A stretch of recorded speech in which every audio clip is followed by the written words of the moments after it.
Mesdames et messieurs, bonsoir et soyez les bienvenus pour cette nouvelle édition de votre journal de 22 heures. À la une dans l'actualité. À la une dans l'actualité nationale, inauguration d'une nouvelle salle dédiée à l'extraction d'ADN humain à partir des prélèvements sanguins. Et enfin, dans l'actualité internationale, direction le Proche-Orient où des reprises des classes après 2 ans d'interruption. C'était les titres. Merci si vous nous rejoignez. Eh bien, je vous le dis dans le titre, 3 jours après le semi-marathon de masse, les lauréats en particulier, les athlètes du corps des gardes-côtes qui ont raflé les 3 premières places du podium, ainsi que les autres athlètes ont été récompensés d'une cérémonie. Ainsi, le Premier ministre, M. Abdelkader Kamel Mohamed, accompagné du secrétaire d'État chargé des sports, Hassan Mohamed Kamil, du PDG de Touch Road, Dr. He, ainsi que l'ambassadeur de Djibouti en Chine, Abdallah Abdillah Miguel, ont honoré cet événement de leur présence, tout comme le colonel des gardes-côtes, Waas Omar Boukri. Rappelons que les athlètes des gardes-côtes se sont une nouvelle fois illustrés sur les podiums, confirmant leur excellence. C'est dans cette discipline, depuis près de 3 ans, ces athlètes soutenus par le colonel se distinguent grâce aux moyens et à l'investissement mis en place pour développer leur potentiel. Leur détermination et leur préparation rigoureuse ont porté leurs fruits, leur permettant de briller sur la scène internationale du sport. Les lauréats ont ainsi récompensé pour leur performance exceptionnelle. Le premier du semi-marathon, un athlète des gardes-côtes, a notamment reçu une voiture en récompense.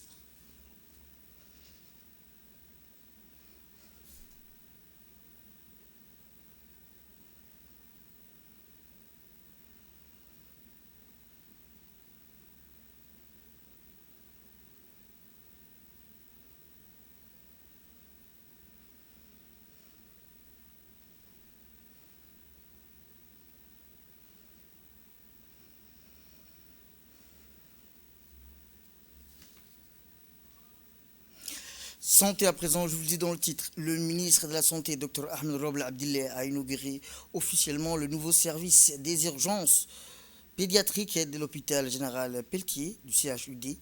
Ce nouveau service est conçu pour répondre aux besoins spécifiques des enfants et de leurs familles et doté d'équipements modernes et d'une équipe médicale spécialisée garantissant une prise en charge rapide, efficace des urgences pédiatriques. Il s'inscrit là dans la volonté du gouvernement à améliorer l'accès aux soins et la qualité des services de santé pour leurs jeunes. Ont assisté à la cérémonie le directeur général du CHUD, Dr Omar Mahmoud, Ismail, le directeur général technique du CHUD, Dr Ahmed Boudak, et le directeur technique de l'hôpital Pelletier, Dr Souleymane Nour Aye. Lors de cette inauguration, le ministre de la Santé a visité les installations, échangé avec les professionnels de santé mobilisés pour assurer un accueil optimal des enfants en situation d'urgence.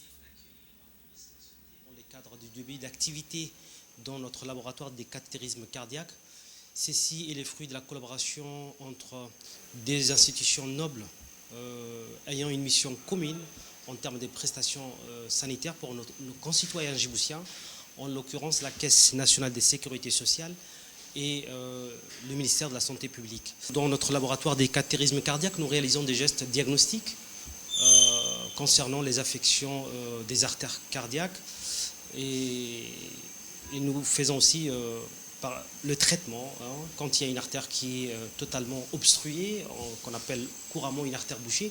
C'est dans cette salle qu'on fait d'abord le diagnostic, puis les gestes thérapeutiques, la désobstruction de cette artère qui est obstruée. Puis le ministre de la Santé a aussi inauguré une nouvelle salle de prélèvement ainsi que le premier service dédié à l'extraction d'ADN humain à partir des prélèvements sanguins. Cette initiative marque une avancée majeure en République de Djibouti dans le domaine de la génétique et de la médecine personnalisée. Dans le cadre de cette inauguration, le ministre a également annoncé la mise en place de la première biobanque d'ADN des patients, un projet innovant qui vise à améliorer la recherche biomédicale et le développement des traitements ciblés.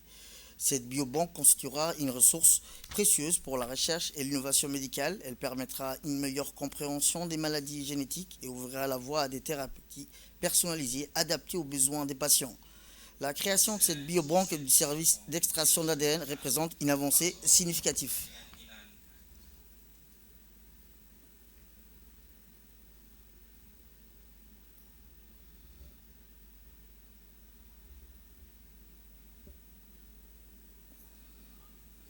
Eh bien, le ministre de la Santé a souligné l'importance d'avoir des structures de santé avec des installations modernes permettant ainsi une prise en charge optimale des patients. Écoutons le ministre. Nous avons inauguré ce matin un certain nombre d'unités au sein des services de chirurgie cardiaque, de la pédiatrie et du laboratoire.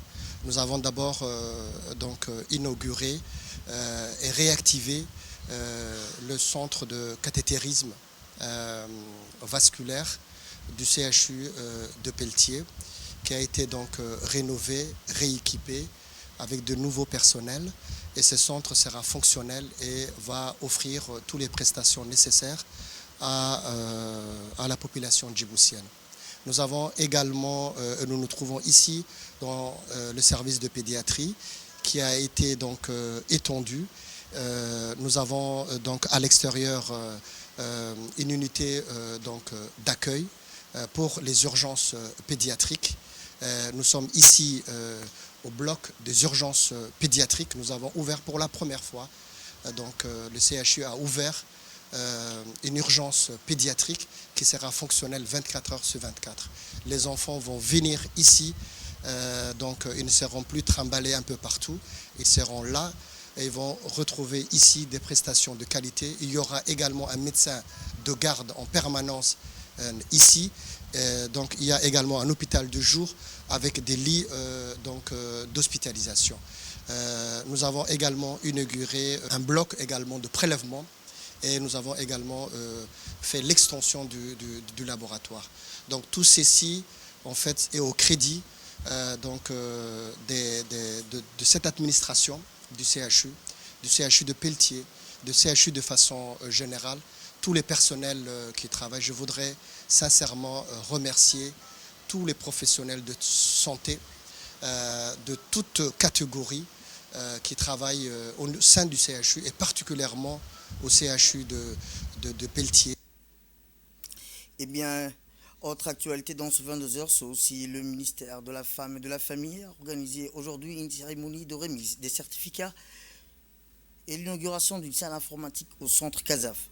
Cet événement qui s'est tenu en collaboration avec le ministère de l'Éducation nationale, de la formation professionnelle, avec le soutien financier et technique de l'Union européenne et du programme des Nations unies pour le développement.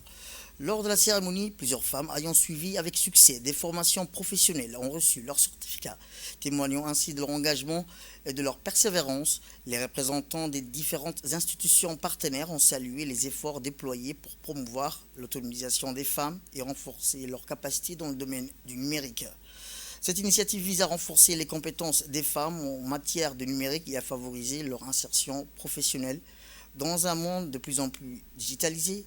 La nouvelle salle informatique équipée de matériel moderne permettra aux bénéficiaires d'accéder à des formations en bureautique, en programmation et en gestion des projets, ouvrant ainsi la voie à des nouvelles opportunités économiques.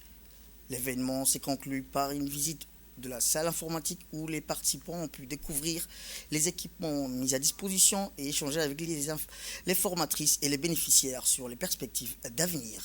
La formation professionnelle pour leur engagement qui a permis donc d'aboutir aujourd'hui à cette cérémonie. Je voudrais également saisir l'opportunité pour remercier l'Union européenne, qui malheureusement n'est pas avec nous aujourd'hui, qui a cru à cette initiative du gouvernement et qui, dès le départ, a porté un engagement constant en tant que partenaire pour mettre en œuvre à la fois ses ressources techniques, mais également ses ressources financières pour faire aboutir ce projet. Eh bien, cette nouvelle infrastructure marque une étape importante dans l'engagement du gouvernement et de ses partenaires pour l'émancipation des femmes par l'éducation et la formation professionnelle. Écoutons le ministre de l'Éducation nationale. C'est donc avec une grande fierté et un profond sentiment d'accomplissement que nous nous réunissons aujourd'hui pour célébrer la réussite de ces jeunes filles qui reçoivent leur attestation après avoir suivi avec engagement et persévérance les formations professionnelles au métier du bâtiment et du tourisme. Cette cérémonie marque l'aboutissement d'un projet ambitieux qui traduit notre volonté commune de promouvoir l'autonomisation des femmes à travers l'éducation et la formation professionnelle. Aujourd'hui, les 90 apprenantes issues de Djibouti-Ville et des régions de l'intérieur ont prouvé que l'accès aux compétences techniques et professionnelles est un levier essentiel pour une insertion socio-professionnelle. Cette réussite, nous la devons à une coopération exemplaire entre plusieurs acteurs engagés dans le développement et l'émancipation des filles et des femmes. Donc je tiens à exprimer ma profonde gratitude envers le ministère de la Femme et de la Famille qui a ainsi mobilisé et engagé ces jeunes filles tout au long de leur parcours de formation. J'adresse également mes remerciements au programme des Nations Unies, dont la représentante de PNUD, mais également l'Union européenne qui n'est pas, mais qui n'est pas avec nous, dont le soutien financier et technique a été déterminant pour la mise en place et le bon déroulement de ces formations. Eh bien, dans son discours, la ministre de la Femme et de la Famille a souligné l'importance de telles initiatives pour garantir une inclusion économique et sociale durable. Elle a également exprimé sa gratitude envers les partenaires plutôt techniques et financiers pour leur appui dans la mise en place des projets. Écoutons la ministre. Pour moi, un plaisir et une fierté de célébrer aujourd'hui encore un aboutissement d'un travail accompli de façon synergique et ensemble avec les partenaires du public et du privé. La remise du certificat de formation, de fin de formation de cette cohorte de jeunes femmes et qui vont concourir désormais le marché du travail est un des premiers objectifs de notre journée aujourd'hui. Mais nous avons également l'inauguration de la salle informatique du centre CASAF qui sera faite et qui a été également financée dans le cadre de ce projet. Depuis 2020, ce programme avec l'Union européenne exécuté par le PNUD est en train de mettre en place des activités et s'inscrit pleinement dans l'engagement du gouvernement pour l'autonomisation des femmes et des filles à Djibouti. Il a été conçu pour répondre aux défis persistants de la disparité du genre. Il vise à soutenir la mise en œuvre des politiques du ministère de la Femme en matière d'intégration du genre. Ce faisant, il s'attache à consolider l'émancipation des filles et des jeunes filles, des filles et des femmes djiboutiennes en leur ouvrant des perspectives réelles d'insertion professionnelle et d'indépendance économique. Permettez-moi, pour clore mes propos, de remercier tout à chacun présent ce matin, de personnes qui ont travaillé pour organiser d'abord cette cérémonie aujourd'hui, les partenaires techniques et financiers qui sont à nos côtés, nos partenaires du secteur public et privé présents aujourd'hui, les centres de formation des régions de l'intérieur qui ont accueilli nos élèves, accompagné les formateurs, toute l'équipe du centre CASAF qui a collaboré avec l'équipe de la formation professionnelle du ministère de l'Éducation parce que le travail a été d'une fluidité incroyable, vraiment, ça s'est bien passé. Autre actualité dans ce 22 heures, c'est aussi l'ambassadeur du Koweït à Djibouti, M. Saud Al-Saidi, qui a organisé hier soir une réception officielle à l'hôtel Sheraton à l'occasion du 64e anniversaire de la fête nationale de la 34e anniversaire de la libération de l'État du Koweït. La cérémonie qui a été présidée par le ministre des Affaires musulmanes et des biens Waqf, Mohamed Hassan Barre, qui a représenté le gouvernement lors de cet événement important. De nombreuses personnalités officielles et diplomatiques étaient présentes à cette réception, parmi lesquelles des ministres, des ambassadeurs accrédités à Djibouti, ainsi que des représentants d'organisations internationales et d'organisations caritatives opérant dans le pays. L'ambassadeur Saud Al-Saidi a accueilli les invités. Les invités, en compagnie des membres de la mission diplomatique koweïtienne, créant une atmosphère empreinte de fraternité et de respect mutuel. Il convient de souligner que la réception a constitué une opportunité pour renforcer les relations historiques et fraternelles qui unissent la République du Djibouti et l'État du Koweït, tout en réaffirmant la solidité des liens bilatéraux caractérisés par une coopération constructive dans de nombreux domaines politiques et économiques, culturels. La cérémonie a débuté par l'exécution des hymnes nationaux des deux pays, la République du Djibouti et l'État du Koweït, dans une scène majestueuse, source de fierté et de dignité. Dans son discours, l'ambassadeur du Koweït à Djibouti, M. Saud Al-Saidi, a exprimé sa bienvenue aux participants présents à cet événement marquant le 64e année de l'indépendance du Koweït et les 34 ans de la journée de la libération. De son côté, le ministre des Affaires musulmanes et des Biens War, Moumin Hassan Marri, a exprimé ses plus sincères félicitations à l'État du Koweït à l'occasion du 54e anniversaire de l'indépendance et du 34e anniversaire de la libération, tout en réaffirmant la profondeur des relations fraternelles entre la République de Djibouti et l'État du Koweït. L'État du Koweït a accompli des relations remarquables dans les secteurs économiques, social et culturel, ce qui a eu un impact positif sur le bien-être et la prospérité de son peuple. Le Koweït joue également un rôle de leader dans l'action humanitaire au niveau régional et mondial, a-t-il déclaré le ministre. Il a toujours été l'avant-garde des pays soutenant les efforts de secours et les initiatives caritatives, en plus de son engagement constant à promouvoir les valeurs du dialogue, de la paix et de la coopération entre les nations, a-t-il indiqué le ministre. Alors que nous célébrons cette occasion, la République du Djibouti vit également un moment de joie et de fierté en célébrant un grand succès diplomatique représenté par l'élection de notre ministre des Affaires étrangères, Mohamed Ali Youssouf, au poste de président de la Commission de l'Union africaine. Cet événement constitue une grande réussite qui renforce la présence arabe et islamique active à la tête de l'organisation continentale et reflète la vision du président de la République, son Excellence Ismaël Morgeli, fondée sur une diplomatie de paix, de développement et d'intégration entre les nations et les peuples. Les relations entre Djibouti et le Koweït constituent un modèle à suivre pour une coopération fraternelle et constructive dans divers domaines, incarnant la profondeur du partenariat et de compréhension entre nos deux pays frères grâce aux orientations de deux directions sages, celui du président de la République, son Excellence Ismaël Morgeli, et de son Altesse Cheikh Michal Al-Ahmed Al-Jabr Al-Sabah. Cette coopération, a-t-il indiqué le ministre, fructueuse entre nos pays, a eu un impact significatif sur le renforcement des liens sociaux, culturels et économiques entre nos deux peuples frères.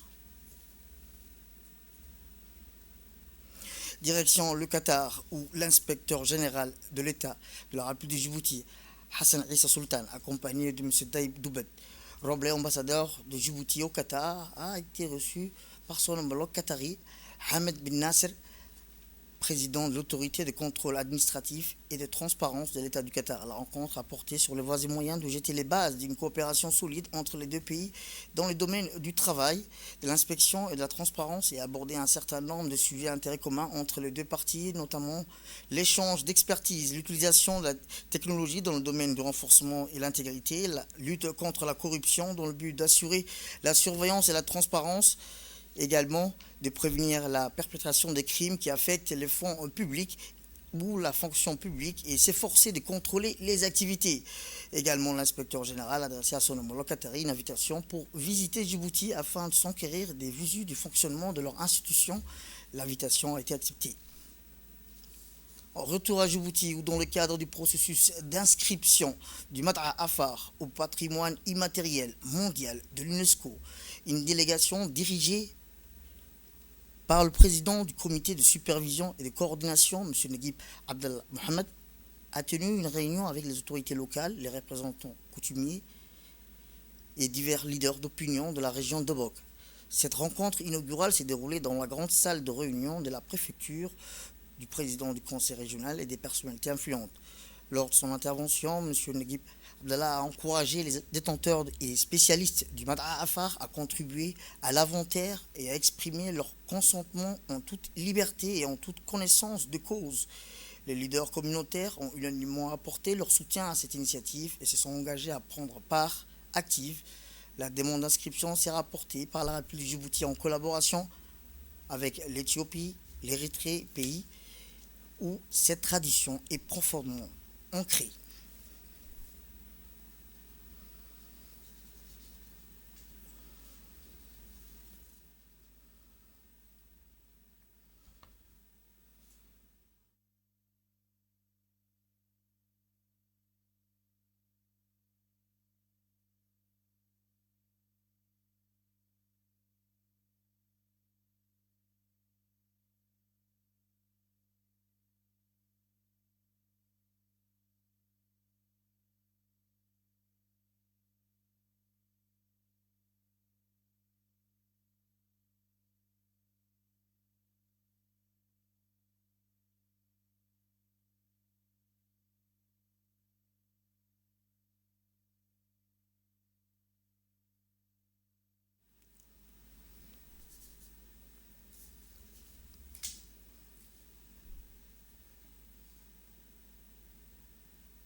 Eh bien, les praticiens et experts du Mad'a Afar sont invités à partager leur savoir et leur engagement dans ce processus. Écoutons le conseiller principal.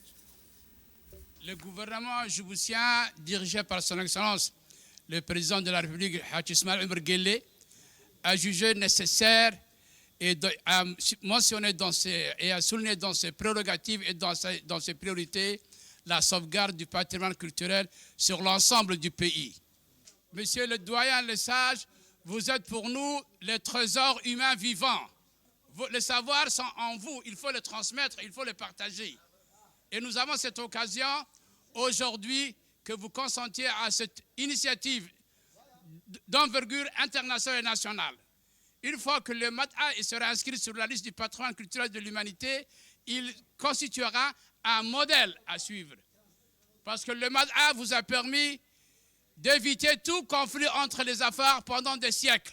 La paix, le dialogue, la compréhension, la solidarité, la cohésion sociale, c'est important. C'est pour ça que nous voulons que vous nous aidiez. Et de ce fait, nous avons besoin de votre consentement.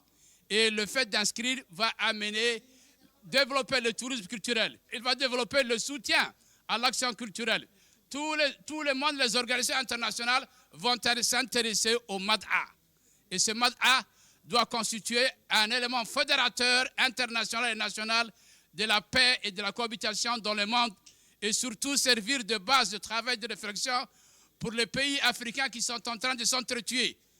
Ça doit devenir un modèle et on doit proposer ce genre de modèle. Je vous remercie beaucoup. Eh bien, lors de son intervention, le secrétaire général de la primature et président du comité de supervision et de coordination, M. Neguib Abdellah Mohamed, a souligné l'importance d'une mobilisation active des communautés locales et de leurs représentants pour garantir le succès de cette démarche. C'est pour moi une grande fierté de fouler le sol de Hayou, sultanat de Rahaïta, première capitale de notre cher pays, chargée d'histoire, connue pour sa tolérance et sa riche diversité. Au nom de ma délégation et en mon nom personnel, je vous remercie de tout cœur pour votre accueil chaleureux et fraternel. Ils sont l'essence même de notre patrimoine culturel, dont les éléments essentiels sont l'hospitalité, la solidarité, la cohésion sociale et l'amour de la patrie. Notre déplacement est hautement significatif. Il traduit l'engagement total de notre président de la République, son Excellence, M. Ismaël Omar Guelleh, pour la sauvegarde et la promotion de notre riche patrimoine culturel. C'est dans ce cadre que le président de la République a récemment promulgué une loi sur la politique culturelle et la jeunesse. Notre mission qui nous amène vers vous porte sur le riche patrimoine culturel qu'est le Mad'a Afar. Il constitue l'ossature principale de notre identité culturelle qu'il faut préserver jalousement et transmettre aux générations à venir. Il est important de sauvegarder les multiples éléments de notre patrimoine culturel, nos coutumes et traditions. Il est incontestable que le Mad'a contribue à notre dialogue social participe à la cohésion nationale. De par sa richesse historique et ses capacités d'adaptation, son évolution est remarquable dans le temps et l'espace, puisqu'il continue à constituer un formidable régulateur social, économique et culturel.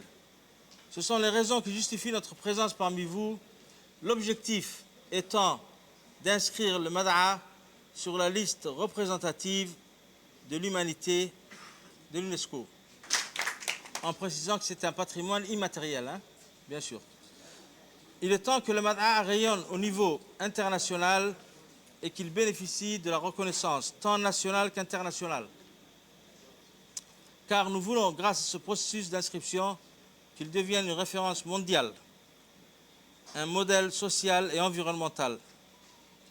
C'est dans cette optique que notre première action est de se mobiliser tous ensemble pour faire aboutir ce projet d'inscription du Mad'a. C'est Djibouti qui va présenter cette candidature. C'est une mission collective de haute importance. Elle est la nôtre et ne peut aboutir sans la mobilisation et l'implication de nous tous. Vive le Mada Afar, vive le sultanat de Rahaïta, vive le président de la République et vive la République de Djibouti. Énergie à présent, ou dans le cadre de la conférence scientifique internationale sur l'énergie et ses applications, ICA 2025, prévue du 25 au 27 février, à Ella Grand Hotel, une visite de terrain a été organisée pour explorer les principaux sites énergétiques de Djibouti. Cette excursion a permis aux experts et participants de découvrir le potentiel géothermique et éolien du pays en mettant en avant les infrastructures et les ressources naturelles qui joueront un rôle clé dans la transition énergétique de la région. Rappelons que le programme de cette visite immersive a inclus des arrêts stratégiques dans plusieurs sites clés du pays, permettant aux experts, chercheurs et professionnels du secteur de mieux comprendre les dynamiques énergétiques locales et les initiatives en cours dans le domaine des énergies renouvelables et de la géothermie. Les participants ont ainsi exploré le Grand Canyon et le rift d'Assal Goubet, le parc éolien de Goubet, les sites géothermiques de Fiale et Galalakoma, le bassin thermal ou le lac Assal, le volcan d'Artukoubra, un jeune volcan dont la première éruption en 1968, le volcan Ardoukoba a modifié le paysage et a confirmé l'activité géothermique de la région. Rappelons que cette visite a offert aux participants une compréhension approfondie des ressources naturelles sur lesquelles Djibouti mise pour assurer son indépendance énergétique. En observant de près ces sites, les experts ont pu mesurer l'ampleur du potentiel géothermique et éolien du pays, mais aussi les défis techniques et environnementaux liés à leur exploitation. À l'approche de la conférence, cette immersion sur le terrain a ouvert des discussions sur les stratégies et partenariats nécessaires pour accélérer la transition énergétique de Djibouti. Autre actualité nationale, le président de l'autorité des ports et des zones franches de Djibouti, M. Aboubakar Omar Hadi, a reçu hier au Red Sea World une délégation de la région somalienne d'Éthiopie. La délégation a été conduite par l'honorable Abdelkarim Cheikh Hassan Ali, chef du bureau du commerce et des transports de cette région. La délégation comprenait également les officiels suivants: Ahmed Hachid, chef du bureau de l'investissement et de l'industrie, et le président de la Chambre des commerces, ainsi que le maire de Djigdjiga. L'objectif de cette visite de haut niveau en République de Djibouti était d'explorer les opportunités de collaboration en matière de commerce et d'investissement. La région somalienne d'Éthiopie est reconnue pour ses ressources naturelles, son cheptel et son potentiel agricole. La connexion routière directe entre Djibouti et Djigdjiga renforce l'intégration économique en facilitant des flux commerciaux plus efficaces. Les représentants somaliens ont assisté à des présentations détaillées sur l'initiative Sea Air Cargo, mettant en avant des solutions logistiques innovantes. Les services d'intelligence économique proposés par la DPCS Djibouti pour accompagner le commerce et l'investissement, le programme de formation des Sea Stars visant à renforcer l'entrepreneuriat des jeunes en Afrique de l'Est.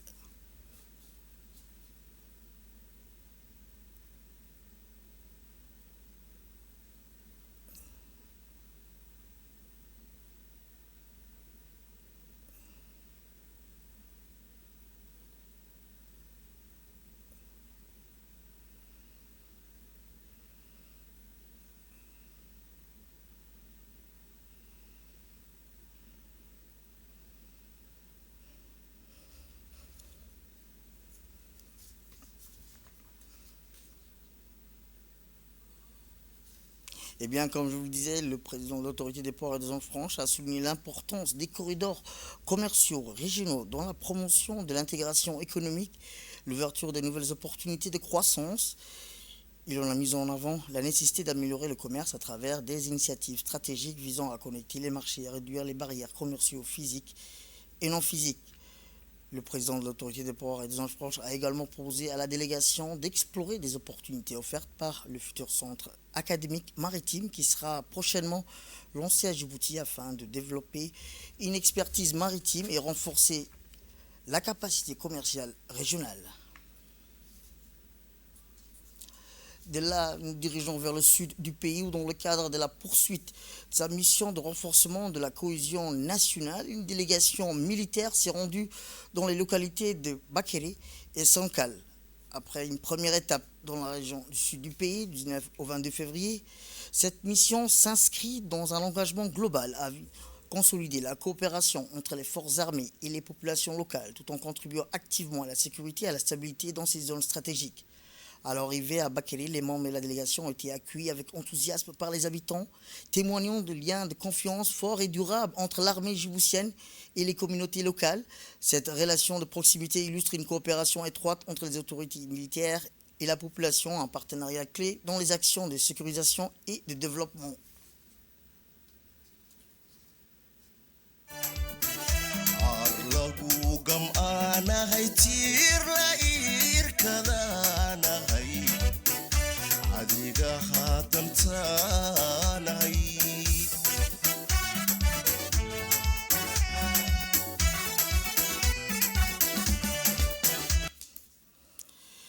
Puis après, dans la même journée, la délégation s'est rendue à Sankal où elle a été accueillie avec chaleur et reconnaissance. Au-delà des missions de sécurisation, la présence des forces armées dans ces zones reculées intègre une dimension de développement humain essentielle à la résilience des communautés locales en alliant actions sécuritaires et initiatives de soutien. L'armée djiboutienne vise à instaurer une stabilité durable et accompagner les populations face aux défis socio-économiques. À Bakéré comme à Sankal, cette mission illustre la volonté de l'armée djiboutienne à bâtir un avenir plus sûr, plus prospère aux côtés des populations locales. Loin de ses limites, une simple présence militaire, cet engagement traduit une approche globale où sécurité, solidarité et développement vont de pair.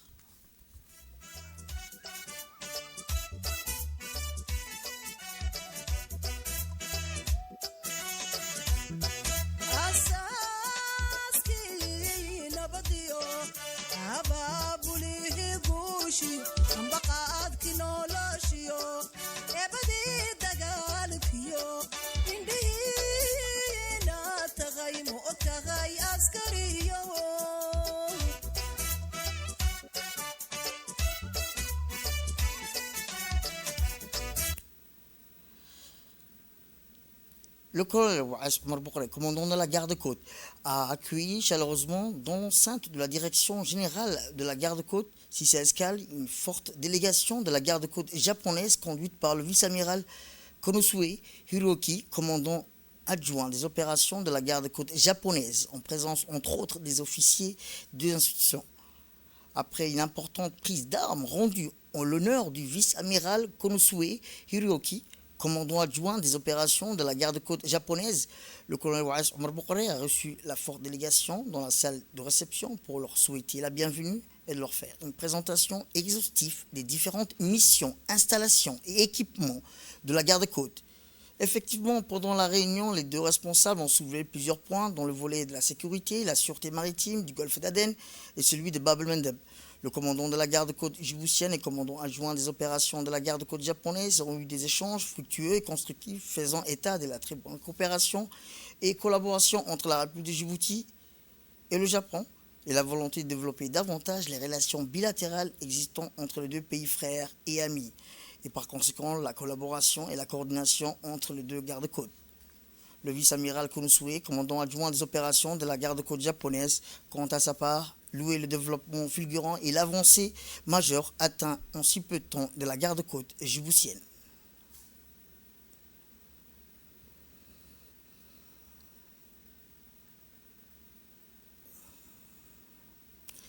Et enfin, dans l'actualité internationale, Israël suspend la libération de 620 prisonniers palestiniens. Violant l'accord du cessez-le-feu, Israël a suspendu la libération de 620 prisonniers palestiniens. Ferdous Hussein. Elle suspend la libération de 620 prisonniers palestiniens. Le Premier ministre israélien Benjamin Netanyahou a annoncé que la libération de prisonniers palestiniens par Israël prévue par l'accord de trêve à Gaza serait reportée tant que le Hamas ne mettra pas fin aux cérémonies humiliantes pour les otages libérés. Dans un communiqué de son bureau, Netanyahou affirme que la libération sera suspendue jusqu'à la libération des prochains otages soit assurée sans cérémonie humiliante. L'occupation n'a laissé aucun outil d'humiliation, d'abus ou de torture inutilisé contre les prisonniers et leurs familles. Et c'est ce qu'a indiqué bien le club des prisonniers palestiniens qui a dénoncé la décision d'Israël. C'est tout pour cette édition. Merci à vous de nous avoir suivis. Restez avec nous pour la suite de nos programmes télévisés. Le programme continue sur Télé Djibouti. Restez avec nous.